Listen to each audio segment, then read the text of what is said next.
탈무드에 이런 이야기가 나옵니다. 옛날에 한 왕이 있었습니다. 그에게는 세 친구가 있었어요. 하나는 절친한 친구였습니다.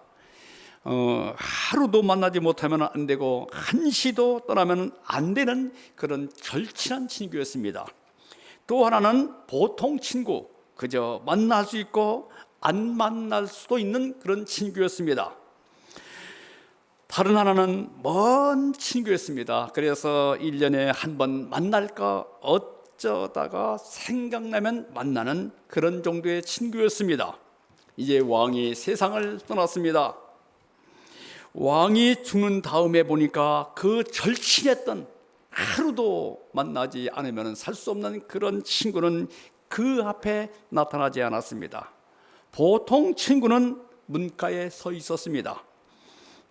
그리고 그리 반갑지 않았던 먼 친구가 찾아와서 내세의 길을 동행해 주는 것입니다. 여기서 첫 번째 친구는 돈입니다. 내가 세상을 사는 동안 절친했던 돈은 내가 세상을 떠날 때 나와 동행해 주지 못합니다. 내가 죽는 순간에 끝나는 거예요.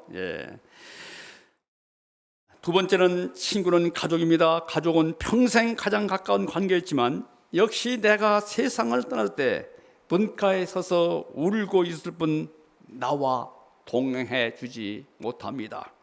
세 번째 친구는 선행입니다.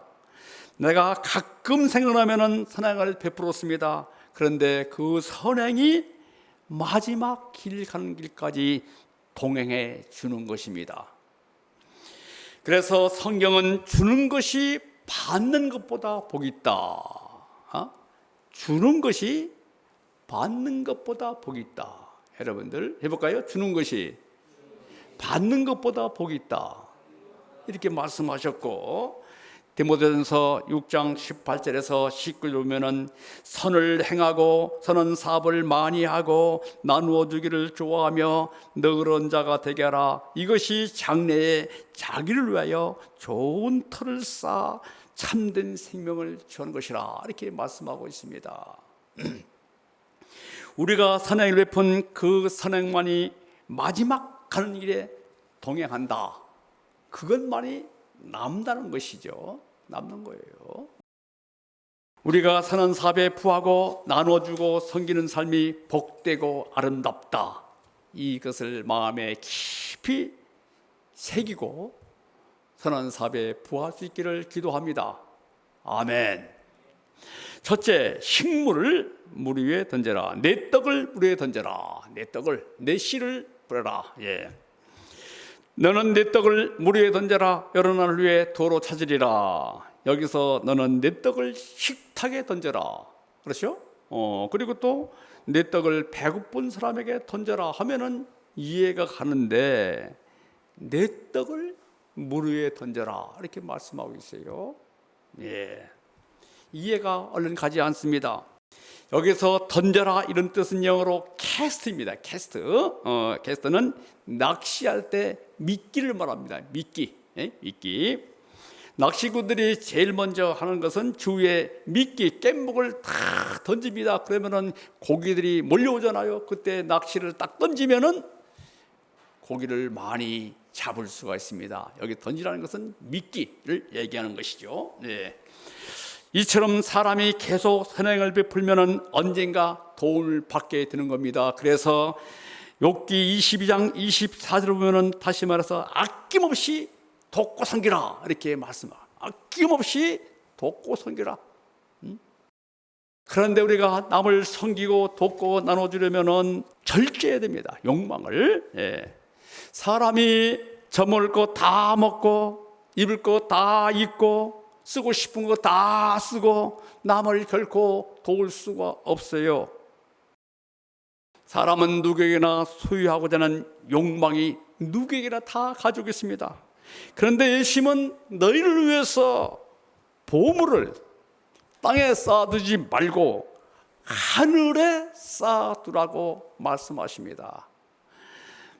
마태복음 6장 19절과 20절 보겠습니다. 너희를 위하여 보물을 땅에 쌓아두지 말라. 거기는 종과 동록이 해하며 도둑이 구멍을 뚫고 도둑질하니라. 오직 너희를 위하여 보물을 하늘에 쌓아두라. 거기는 좀이나 동록이 해하지 못하며 도둑이 구멍을 뚫지도 못하고 도둑질도 못하니라. 보물을 땅에 쌓아두고자 하는 것은 인간의 본능입니다. 반면에 하늘에 보물을 쌓아두라, 이것은 예수님의 명령입니다. 여러분들, 예수님을 믿는 것이 무엇입니까? 본능을 예수님의 말씀으로 제어하고 예수님의 말씀에 순종하는 것이 예수님을 믿는 사람들입니다. 그게 크리스찬들이에요. 이제 우리는 어떤 삶을 살아야 되겠습니까? 예수님의 말씀대로 보물을 나를 위해서 하늘에 쌓아둬야 될 줄로 믿습니다. 인간의 욕망을 내려놓고 내일을 위해서, 영혼을 위해서 보물을 쌓아야 될 줄로 믿습니다. 다시 말해서 주와 복음을 위해서 쓰는 거예요. 하나님은 이런 삶을 윤택하게 하십니다. 내가 가지고 있는 재물을 여러분들 하나님께 신탁하고, 하나님께 신탁하는 거예요. 하나님을 위해서, 복음을 위해서, 그리고 이웃을 위해서 선한 일을 하면은 그 삶이 부유하게 되고 저 앞에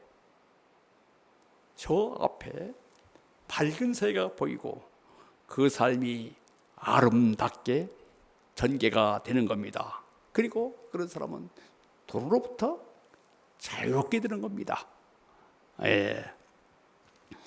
복음 역사도 마찬가지입니다. 끊임없이 양들에게 캐스트, 던지는 거예요. 그가 오든 안 오든 기도하고 메시지도 보내고 편지도 보내고 쪽지도 보내고 메일도 보내는 것입니다. 조건 없이 무엇을 바라지 않고 계속해서 사랑을 베푸는 겁니다. 우리가 사랑을 무료에 캐스트하고 우리의 가장 좋은 것을 캐스트하는, 그것은 허비가 아닙니다. 사랑은 결코 허비가 아니에요, 여러분들. 사랑은 주면 줄수록 풍성해지는 거예요. 물 위에 던지는 것은 결코 허비가 아닙니다. 눈물로 씨를 뿌리면 기쁨으로 반드시 단을 거두게 된다고 성경은 말씀하고 있습니다. 우리의 삶을 돌이켜보면 자기를 위해 쓴 것은 하나도 남지 않습니다. 남지 않아요. 주와 복음을 위해서 쓴 것만이, 어려운 이웃을 섬기는 것만이 영원히 남게 된다는 진리를 마음에 깊이 새기시기 바랍니다. 자, 두 번째는 최선을 다하라. 3절에서 8절입니다. 날씨를 보니까 씨 뿌리기에 적합하지 않습니다. 다시 말해서 하늘의 운세를 보니까 안 되겠다는 것이죠. 날씨가 흐린데 어떻게 씨를 뿌리고 비가 오는데 어떻게 거두냐 이거예요. 말이 맞잖아요. 말이 맞아요. 이것은 상식에 속한 것입니다. 그러나 상식을 찾고 상황과 환경을 찾는 사람은 일생 동안 아무것도 못합니다. 이런 사람은 이것을 하면은 유익이 될까 손해가 될 것인가 손익 계산만 찾다가 아무 일도 못하고 생을 마감하게 되는 거예요. 청년은 시선을 환경에 두면 되지 않습니다.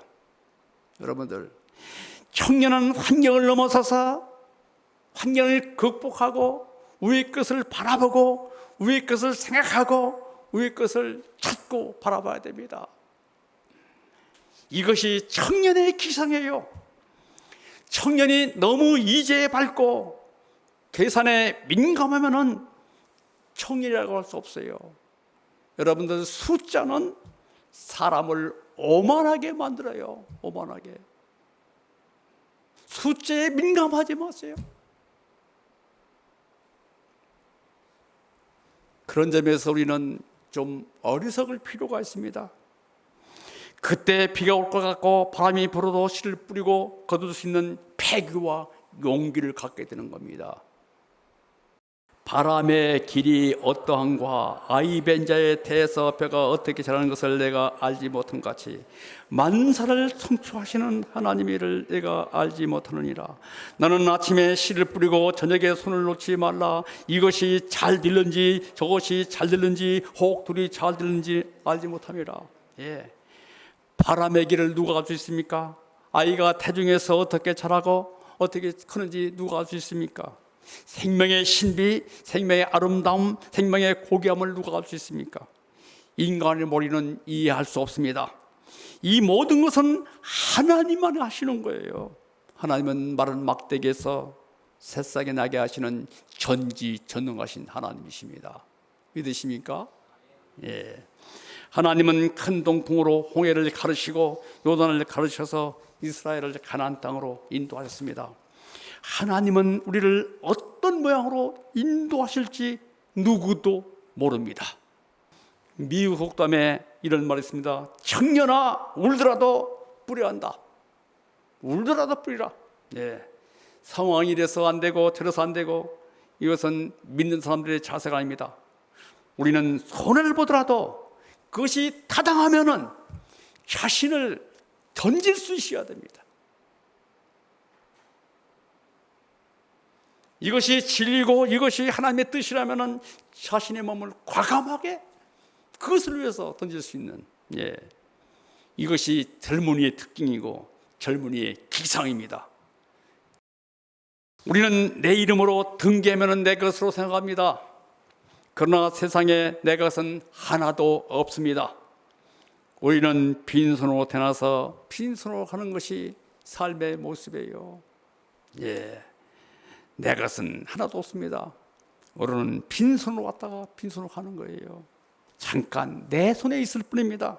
잠깐 가지고 있는 소유를 어떻게 쓰는가가 중요해요. 소유라는 것은 남을 섬길 수 있는 기회가 되는 것이고 하나님께서 주신 축복입니다. 우리가 가지고 있는 보물, 돈도 되고 재능도 되고 건강도 되고 시간도 되고 청춘 젊음도 마찬가지죠. 주를 위해서 그리고 선을 위해서 베푸는 데 쓰면은 아름다운 삶이 되는 거예요. 하나님께 주신 젊음, 청춘, 시간, 물질, 보물, 재물 모든 것을 주님을 위해서, 복음을 위해서, 다른 이웃을 위해서, 어려운 사람들을 위해서 쓴다면은 그 이름이 아름답고 값진 삶이 되는 거예요. 그리고 선행을 베풀 때 지혜롭고 아름다운 삶입니다. 그렇다면 우리는 어떻게 되겠습니까? 어떻게 살아야 되겠습니까? 우리가 가지고 있는 모든 보물, 청춘, 젊음, 시간, 지혜, 재능, 건강, 주님 안에서 이웃을 위해서 주님을 위해서 섬기고 베푸는 삶을 사는 것이 가장 복되고 아름답다는 것을 깊이 마음에 새길 수 있기를 기도합니다.